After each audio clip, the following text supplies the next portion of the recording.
stolben, rundt stolben med en knekk.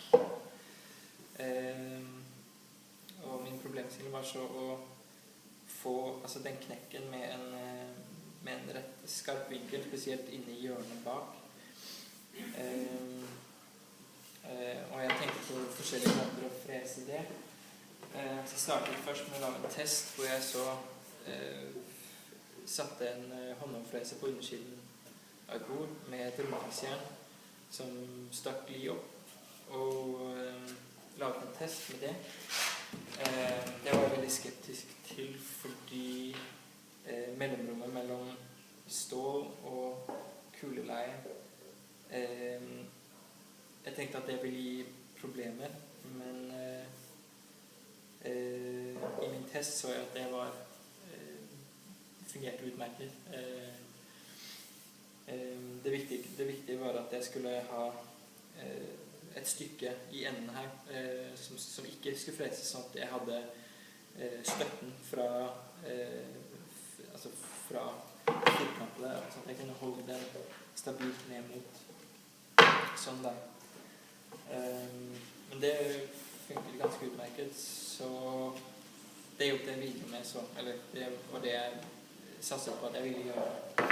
Det neste var så å lage en handlingsstasjon til å frese ut firkanter.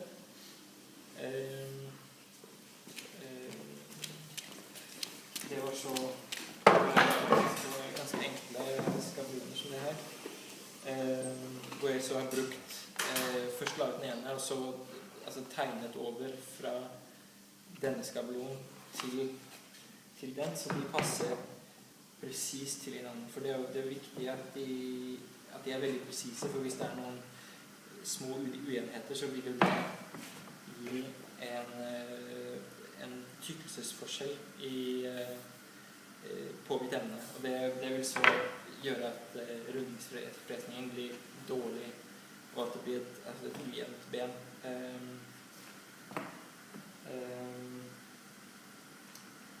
Jeg tenker også, hvis man så vil ha tapphuller til salg og til salger, så burde man gjøre det innen freseselen, selvfølgelig.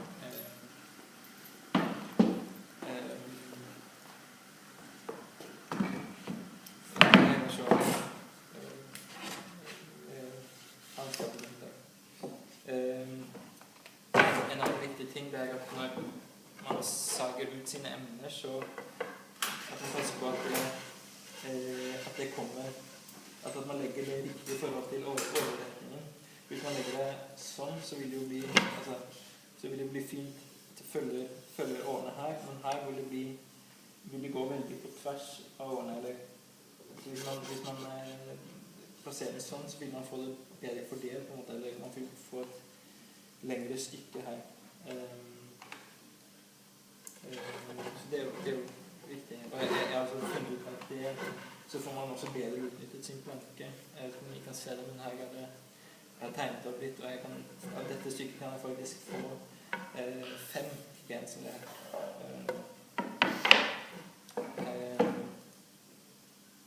Man er begrenset av radiusen på rundingsstålet. Til dette benet så hadde jeg et rundingsjern som var 12,7. Ja. Og det vil så si at jeg fikk en diameter som var 25,4. Og så det var så begrenset av radiusen på rundingsjernet. Så det er viktig å ta utgangspunkt i det man har, altså man ikke liksom starter med å lage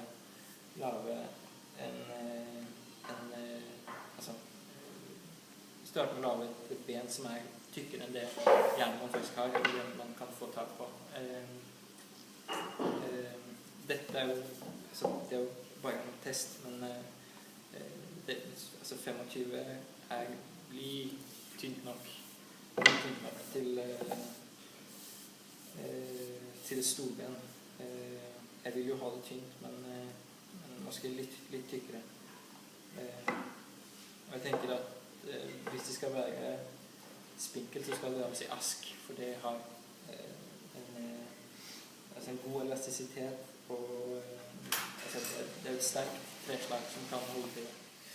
Okay, so the start for my project was wanting to make a headpiece for a chair in solid wood which had a curved shape. I pretty quickly came to the conclusion that in order to make the headpiece that I wanted to, I would need to join two pieces of solid wood across the end grain. This became the kind of the subject for my experimentation for this technology project. Of how to join two pieces of end wood on the grain so that it would be strong enough to make the headpiece. When investigating how to join two pieces of wood on the end wood, I pretty quickly came to read about something called sealing the end wood, which is basically the process of applying, or before you make the final gluing of the two pieces, you apply a thin layer of glue to both ends of the pieces on the end wood.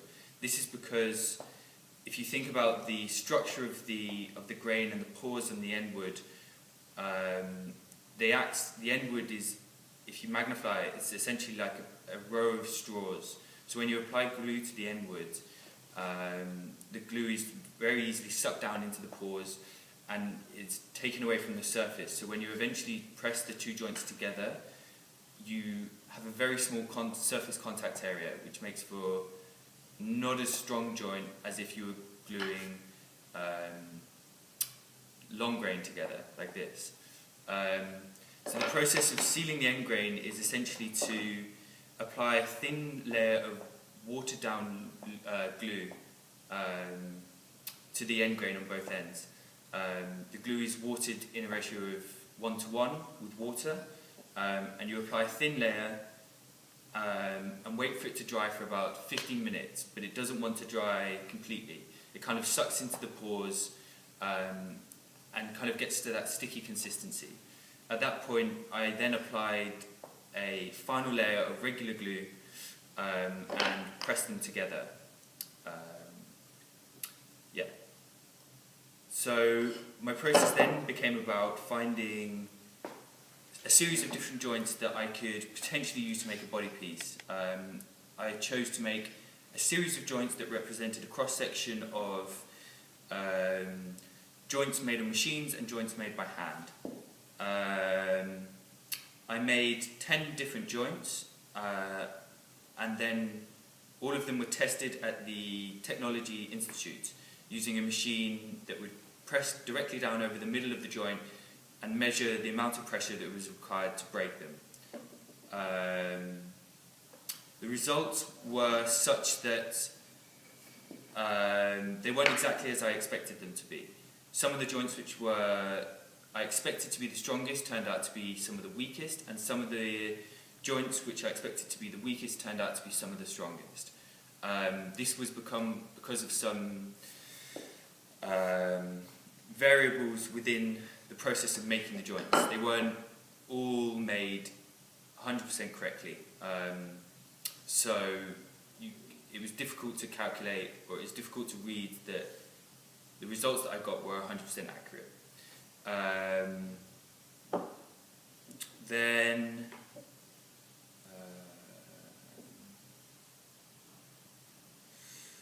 what do I want to talk about after this? Fuck, I lost my train of thought again. What is your conclusion? The conclusion that I came to with this project was that all of the joints were strong enough to make a body piece. All of them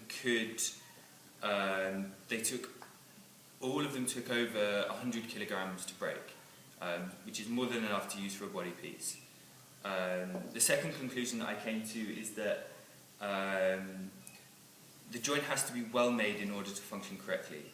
A really good example of this in two of the joints is this finger joint, which was one of the weakest, was also not 100% made correctly. There was a small amount of gap or a small amount of airspace in the joint, which meant that the gluing surface was not completely closed and not completely tight.